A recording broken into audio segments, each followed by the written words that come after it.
नमस्कार, जय हिंद दोस्तों, आप सबका स्वागत है हमारे YouTube channel daily OPS pension news. इस चैनल पर आपको ओपीएस पेंशन से जुड़ी तमाम खबरों के बारे में बताया जाएगा। तो हम आपसे निवेदन करते हैं कि अगर आप हमारे YouTube चैनल पर पहली बार विजिट कर रहे हो तो चैनल को सब्सक्राइब जरूर करें, पास ही में लगी बेल आइकॉन को ऑल पर कर दीजिए ताकि हमारे आने वाली हर वीडियो आप तक पहुँचे सबसे पहले। ओल्ड पेंशन, पुरानी पेंशन के लिए इस माह तय होगी हड़ताल की तारीख। 8 जनवरी से रिले हंगर स्ट्राइक की तैयारी।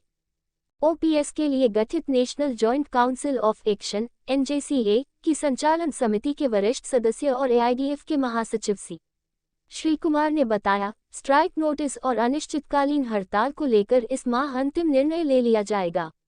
मार्च में देशभर के सरकारी कार्यालयों और प्रतिष्ठानों में अनिश्चितकालीन हड़ताल शुरू हो सकती है। केंद्र एवं राज्य सरकारों के कर्मचारी संगठन पुरानी पेंशन बहाली की मांग को लेकर अनिश्चितकालीन हड़ताल पर जाने की तैयारी कर रहे हैं। इस हड़ताल के लिए देश के 2 बड़े कर्मचारी संगठन रेलवे और रक्षा सिविल ने अपनी सहमति दी है। स्ट्राइक बैलेट में रेलवे के 11 लाख कर्मियों में से 96% कर्मचारी ओपीएस लागू न करने की स्थिति में अनिश्चितकालीन हड़ताल पर जाने के लिए तैयार हैं।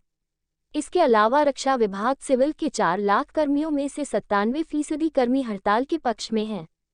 कर्मचारी संगठनों के पदाधिकारियों का कहना है कि जनवरी में हड़ताल की तिथि की घोषणा की जाएगी।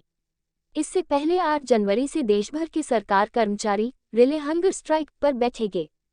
ओपीएस के लिए गठित national joint council of action (NJCA) की संचालन समिति के वरिष्ठ सदस्य और एआईडीएफ के महासचिव श्री कुमार ने बताया, स्ट्राइक नोटिस और अनिश्चितकालीन हड़ताल को लेकर इस माह अंतिम निर्णय ले लिया जाएगा। मार्च में देशभर के सरकारी कार्यालयों और प्रतिष्ठानों में अनिश्चितकालीन हड़ताल शुरू हो सकती है। इस हड़ताल की स्थिति में रेल थम जाएंगी और रक्षा क्षेत्र के उद्योगों में कामकाज बंद हो जाएगा। केंद्र ही नहीं बल्कि में भी सरकारी कामकाज प्रभावित होगा। इससे पहले केंद्र और राज्य सरकार के विभागों, संगठनों एवं प्रतिष्ठानों के सामने 8 जनवरी से 11 जनवरी तक रिले हंगर स्ट्राइक होगी। विभिन्न कर्मचारी संगठन भूखे रहकर सरकार से पुरानी पेंशन बहाली की मांग करेंगे। रिले हंगर स्ट्राइक में एक निर्धारित अवधि के बाद कर्मियों की दूसरी टोली भूख हड़ताल स्थल पर पहुंचेगी। इसके बाद JFROPS की बैठक होगी।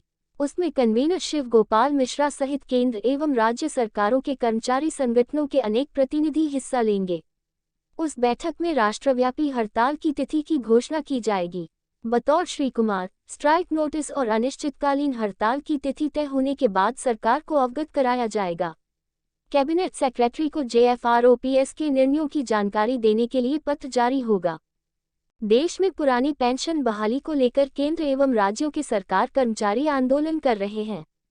इस मांग को लेकर दिल्ली और दूसरे प्रदेशों में कई रैलियां हो चुकी हैं। कर्मचारी संगठनों की एक ही मांग है, गारंटीकृत पुरानी पेंशन व्यवस्था की बहाली। केंद्र सरकार ने इस बाबत एक कमेटी का गठन किया है, हालांकि उसमें ओपीएस का कहीं भी जिक्र नहीं है। कमेटी केवल एनपीएस में सुधार को लेकर अपनी रिपोर्ट देगी।